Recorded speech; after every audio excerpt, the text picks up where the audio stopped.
La foi chrétienne ne repose pas sur la disparition d'un cadavre, mais sur l'expérience qu'ont faite les premiers témoins de la présence du vivant qui leur est apparu.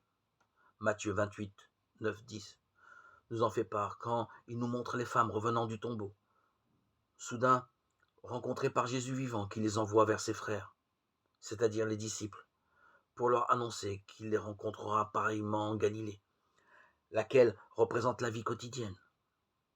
La foi chrétienne, dans le ressuscité, repose essentiellement sur le témoignage des femmes et des disciples de Jésus. Matthieu 28, 11, 15 fait allusion à l'interprétation fantaisiste qui courut à l'époque. On a volé le corps de Jésus.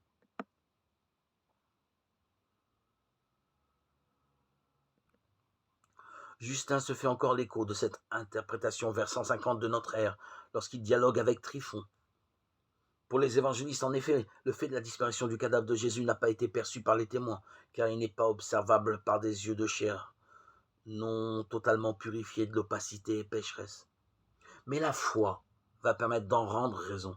En effet, le corps de Jésus se trouve métamorphosé par son entrée dans l'intimité divine avec toutes les relations à l'univers et aux hommes qu'il a entretenus dans sa vie terrestre.